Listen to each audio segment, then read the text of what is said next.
You have got to hear what Jade Cargill recently said. In this video, I'm going to tell you exactly what I'm talking about because Jade Cargill's impact continues to make waves within the world of WWE and pro wrestling. The hard work in which Jade Cargill put in AEW, WWE is capitalizing on it, and they are sending her to the moon. And if you are a Jade Cargill fan, you absolutely love it. And if you're a Jade Cargill hater, you absolutely despise it. And that's the beauty of Jade Cargill. That's one of the reasons in which there are many that WWE fans have gravitated towards or gravitated against, right? There is that John Cena effect. There is that Hulk Hogan effect, the Rock effect. In many ways, a Roman Reigns effect where you divide the audience, right? But I think as time goes on, I think Jade Cargill is going to be able to divide. She's going to be able to solidify a divided fan base, I think. And if you look at what WWE is doing with her right now, it's pretty remarkable because you have her make her in-ring debut at the Royal Rumble as a surprise. It popped the crowd, right? It was a great feel-good moment. Then you have her seemingly just take some time off while she's training at the Performance Center, getting those reps in, getting more experience, getting used to the WWE way of doing things, right? And then you have her start making appearances on television again. Not the first time, again on SmackDown. It's like, okay, she's going to be on SmackDown. That's cool. That's the A show. That's on Fox. That's where most eyeballs are. That's a good sign for Jade Cargill. Okay.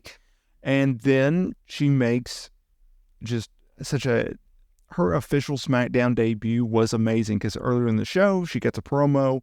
You have this just over-the-top, just phenomenal entrance, right? From the way that they play her music, to the lighting, to the way that they shoot it, where they're looking up at her and she looks like she's larger than life, to the pose coming through, right? Like everything is just top-notch with this girl's entrance. And then you have her aligned with Bianca Belair and Naomi, and they feud with Damage Control going into WrestleMania. Coming out of WrestleMania, you continue that feud, right? And you have Bianca Belair and Jade Cargill, they're teaming and they're doing tag matches. And at house shows, you're keeping that bond together, right? You're building that repertoire with Jade and Bianca and Jade and Naomi, and they're working at the same time. You're still hiding, the lack of experience of Jade Cargill in the ring, but also putting a spotlight on what she can do and what is such something that gravitates the fans towards, right? Because every move in her matches count. What WWE is doing right now with her is remarkable. And so in today's video, I wanted to talk about how she's praised the WWE locker room for being competitive, but in a healthy way. And she said this on the Babyfaces podcast. The locker room here, the women are very supportive. They want to see everybody win. They want to keep up. They want to keep topping each other. It's very competitive in a healthy way. Everyone is trying to outdo the other in a very healthy way because we want to put on for women's sports right now. We have the best women's locker room right now. They put in all the work.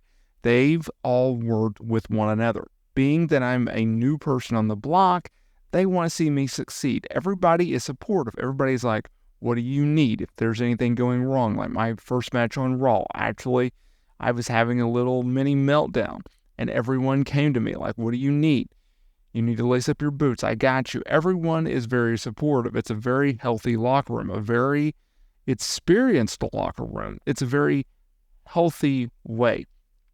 Everyone wants everyone to go out there and excel. We're putting on the next generation and we're showing why this is the best locker room in women's wrestling, end quote. So a lot to break down there, right? She obviously praises the locker room in WWE and all the talent, right? From your Bianca Belairs to your Naomi's and Bayley's and Io Sky's and Dakota Kai's. I'm just talking about SmackDown, right? You could go on Tiffany Stratton. You could go on the Raw side with your Becky Lynch's and your Liv Morgans, and at one time your Rhea Ripley's, right? Before she went down due to injury. That is something. What WWE has been able to do with not only the total roster, because WWE has one of its best talent rosters in years, right? It's loaded, and the level of talent in that locker room in both men and women is remarkable. But if you really look at the women's division right now in WWE, it's never been more loaded, right? Once we get Charlotte Flair back and once we get Rhea Ripley back, it is loaded. We're also going to get Julia.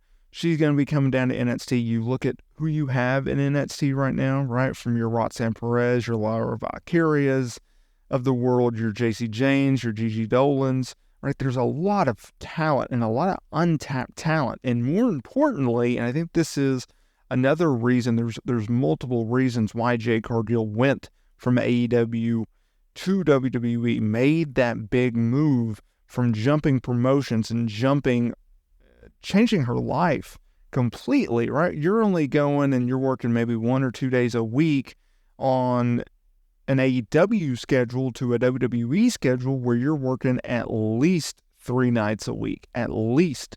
That doesn't include if you're needed at Raw. That does not include if you're needed at a PLE or if you're doing media or anything like that. But if you look at WWE's women's roster and division, they've never had more main event talent. I mean, it is remarkable at how many stacked people you have that Jade can work with, whether it is Bianca or Io Sky or Bayley or Naomi or Charlotte Flair, Becky Lynch, Rhea Ripley, right? There is Liv Morgan.